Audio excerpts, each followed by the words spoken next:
دیکھو کہ تم کیا کر رہے ہو، اتقوا اللہ کا خیال رکھو، اللہ سے ڈرتے رہو، اللہ کے غضب سے بچ کر رہو۔ اتقاء بچ کر رہنے کو کہتے ہیں، اور ساری دنیا کے لوگ جانتے ہیں کہ اندیشہ جو ہے نا خطرے کا، اس سے بچنا انسان تو گزار جس کو اللہ نے زندگی دی ہے، جو بچے ہیں مرغی کے وہ بھی جانتے ہیں کہ چیل آ گئی فوراً پروں کے نیچے چھپ جاتے۔ خطرے سے بچنا یہ فطری بات ہے۔ تو اللہ پاک فرمایا اتنا بڑا خطرہ کہ اعلان ہو رہا کہ آگ ہے جس میں ہمیشہ جلو گے، اس کا نہیں تم خیال کرتے۔ ایمان ہوتا تو لرز نہ جاتے کہ دنیا کی چند روزہ زندگی کو بناتے بناتے یہاں عیاشی کرتے کرتے آگ میں پڑ جائیں اور پھر نکلنے کی کوئی راہ نہ ہو، یہ خطرہ مول لینا چاہتے۔ اس کا معنی یہ کہ تم مانتے ہی نہیں دل سے، جھوٹ بولتے ہو کہ تم قیامت کو مانتے ہوتے تو اس آگ میں پڑو نا، یہ دنیا کی آگ میں انگلی ڈالو۔ جیسے حضرت عامش رحمۃ اللہ علیہ کے متعلق پڑھا کہ جب برا خیال کبھی آتا نا تو چراغ جل رہا ہوتا انگلی اس پر کر دیتے، جب جلنے لگی فوراً وہ اپنے آپ کو کہتے اس چراغ کی لو جو ہے یہ آگ سے تو برداشت نہیں کرتا اور مجھے جہنم میں بھیج رہا جو 70 گنا ایسے تیز ہے۔ تو اللہ پاک فرماتے ہیں اگر ایمان کا دعویٰ کیا اتقوا اللہ اللہ سے ڈرتے رہو، بچو اس کے غضب سے، اس کی پکڑ جو ہے اتنی انا بطش ربک لشدید، اس نے جب ہاتھ پایا ڈالا نا بچاؤ نہیں ہوگا، کوئی حمایت کے لیے نہیں آئے گا، کوئی مددگار نہیں ہوگا، اپنی جان کو روتا رہے گا۔ ڈر جا وَلْتَنْظُرْ نَفْسٌ مَّا قَدَّمَتْ لِغَدٍ، کیسی عمدہ بات قرآن نے کی کہ کل کے لیے فکر کر کے کیا کر رہا۔ سب فکر فردہ کو مانتے ہیں، دانا لوگ کے فکر فردہ، کل کی فکر کرو۔ اسی لیے یہ انشورنس ہو رہی ہیں، بینکوں میں لوگ سیونگ اکاؤنٹ کھولتے ہیں کہ کل بھائی کوئی مصیبت آ گئی کچھ ہونا چاہیے پہلے۔ اسی لیے شیخ سعدی رحمۃ اللہ علیہ فرماتے ہیں ابلے کو روز روشن شمع کافوری نے، وہ بیوقوف جو دوپہر کے وقت چراغ میں ڈال کر گھی، اس وقت چراغ جلاتا بیکار ضائع کرتا گھی کو، وہ احمق جو دوپہر کے وقت شمع کافوری جلاتا ہے، زود باشد کس بشب روغن نہ باشد در چراغ،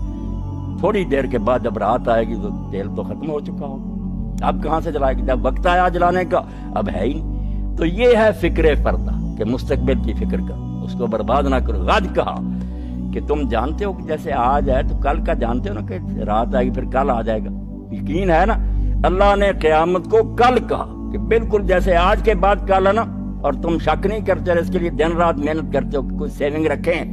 یقین جانو اس سے بھی زیادہ یقینی بات ہے کہ جب مرو گے تو یہ سمجھ لو رات آ گئی پھر دن آ جائے گا، تم اٹھ کھڑے ہو گئے، کل کے لیے فکر کرو کہ تم کیا آگے بھیج رہے ہو، آگے بھیج رہے ہو، یعنی یہاں سے بھیجو گے وہی ملے گا۔ ذالک بما قدمت یداک، قرآن کہتا ہے یہ جو کچھ دے رہا ہوں یہ تیرے ہاتھوں نے آگے بھیجا تھا، میں نے اس میں کچھ نہیں کیا۔ اگر نیکیاں بھیجی تھی وہ بھی جمع، صرف اس پر میں نے منافع لگا دیا، 700 گنا اور لاکھوں گنا بڑھا کر تجھے دے دوں، ہے محنت تیری۔ اور اگر تو نے گناہ کیے تھے تو تیرے اپنے کرتوت ہیں تو تیرے سامنے آ رہے ہیں، میں ظلم نہیں کر رہا۔ اللہ تعالیٰ وما ربک بظلام للعبید، میری طرف سے نہ کہنا میں نے آگ بنائی اور یہ خون بنایا اور یہ پیپ بنائی، یہ سارے دنیا میں کام کرتا۔ رسول کریم علیہ السلام نے یہ بات کھول کر سمجھا دی کہ جو کچھ بھی جہنم میں عذاب ہے نا وہ یہاں کی کرتوتیں ہیں۔ اگر خون کے دریاؤں میں غوطے کھا رہے ہوں گے اور فرشتے کنارے پر کھڑے ہوں گے پتھر لے کر، سر باہر نکالے گا، سر پر مارے گا، کچلے گا، پھر نیچے چلے جائیں گے، پھر وہ خون کا دریا یہی سود خور لوگ، غریبوں کا خون چوس رہے، اور منافع خور جو رمضان آیا اور چیزیں مہنگی کر یہ خون پی رہے ہیں اب مگر نہیں سمجھتے، وہاں سچ مچ بنا دیا جائے کہ یہی خون تھا نا جو تم ڈونک بن کر پیتے تھے، پیو۔ زانی لوگ جائیں یہ اس وقت بدبودار گوشت کھا رہے ہوں، پاک صاف گوشت پڑا ہوگا نہیں کھا رہے ہیں، بدبودار کھاتے یہاں بھی ہیں کہ حلال بیوی نہیں حاصل کرتے، حرام کی طرف بھاگ۔ یہاں تمسر نہیں ہوگا، یہاں کی نیکیاں بدیاں شکل بن کر آ جائیں، پورے بھی ہماری نوازیں ہوں گی، دودھ جو ہوگا ہمارا علم ہوگا، لباس جو ہوں گے وہ ہمارا تقویٰ ہوگا، یہاں کی نیکیاں۔ اس لیے کوئی شے نہیں کسی کو نہیں ملے گی یہاں کی ہوئی باتیں۔ اللہ فرماتے ہیں ڈر جاؤ اور ہر وقت دیکھو کہ آگے کیا بیچ رہے ہو، نیکی بیچ رہے ہو یا اپنی تباہی کا سامان بیچ رہے ہو۔ واتقوا اللہ، دوبارہ دہرایا کہ اس کو معمولی نہ بات سمجھنا، یہ اعلان جو کیا گیا نا سرسری نہ سمجھنا کہ اللہ نے کہہ دیا اللہ سے ڈرو، ایک کان سے سنا نکال دیا، ڈر جاؤ، وقت آنے والا جب اس کے سامنے کھڑے ہو گئے۔ اور یہ بھی خیال نہ کرنا کہ اس کو کیا پتا ہم نے کیا کیا، ہم خود بھول گئے ہیں، اللہ کو کیسے پتا؟ فرمایا نہیں تم بھول جاؤ گے، ان اللہ خبیر بما تعملون، جو تم کرتے رہے اس سے وہ پوری طرح باخبر، اس کو کوئی بات نہیں بھولتی، نہ کوئی مغالطہ لگتا، وہ ریکارڈ لے آئے گا تمہارے سامنے، جو دیکھو گے تم کہو گے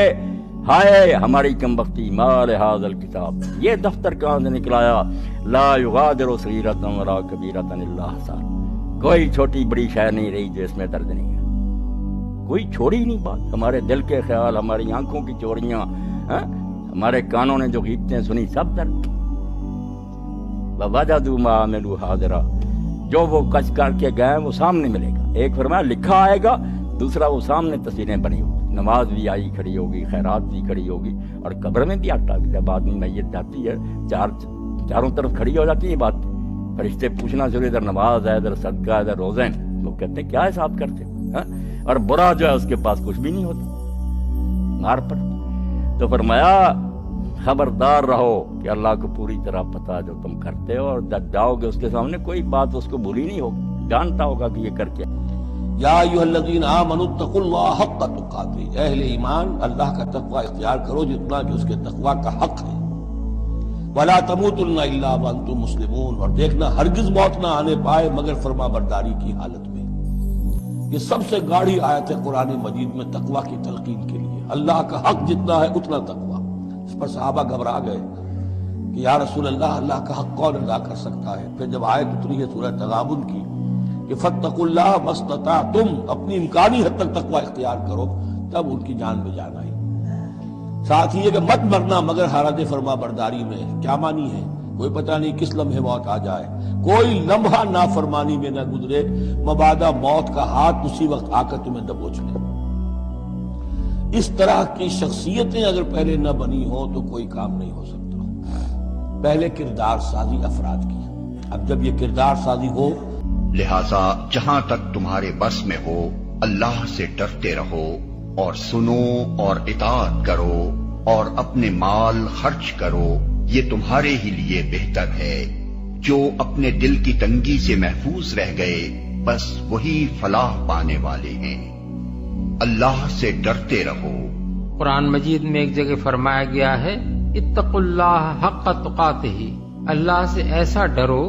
جیسا اس سے ڈرنے کا حق ہے، سورہ آل عمران آیت 102۔ دوسری جگہ فرمایا لا یکلف اللہ نفسا الا وسعها، یعنی اللہ کسی متنفس کو اس کی استطاعت سے زیادہ کا مکلف قرار نہیں دیتا، سورہ البقرہ آیت 286۔ اور یہاں فرمایا جا رہا ہے کہ جہاں تک تمہارے بس میں ہو اللہ سے ڈرتے رہو۔ ان تینوں آیتوں کو ملا کر غور کیجئے تو معلوم ہوتا ہے کہ پہلی آیت وہ معیار ہمارے سامنے رکھ دیتی ہے جس تک پہنچنے کی ہر مومن کو کوشش کرنی چاہیے۔ دوسری آیت یہ اصولی بات ہمیں بتاتی ہے کہ کسی شخص سے بھی اس کی استطاعت سے زیادہ کام کرنے کا مطالبہ نہیں کیا گیا ہے، بلکہ اللہ کے دین میں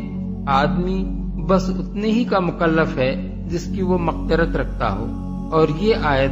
ہر مومن کو ہدایت کرتی ہے کہ وہ اپنی حد تک تقوی کی کوشش میں کوئی کسر نہ اٹھا رکھے، جہاں تک بھی اس کے لیے ممکن ہو اسے اللہ تعالیٰ کے احکام بجا لانے چاہیے اور اس کی نافرمانی سے بچنا چاہیے۔ اس معاملے میں اگر وہ خود تساہل سے کام لے گا تو مواخذے سے نہ بچ سکے گا۔ البتہ جو چیز اس کی مقدرت سے باہر ہوگی، اور اس کا فیصلہ اللہ ہی بہتر کر سکتا ہے کہ کیا چیز کس کی مقدرت سے واقعی باہر تھی، اس کے معاملے میں اس سے باز پرس نہ کی جائے گی۔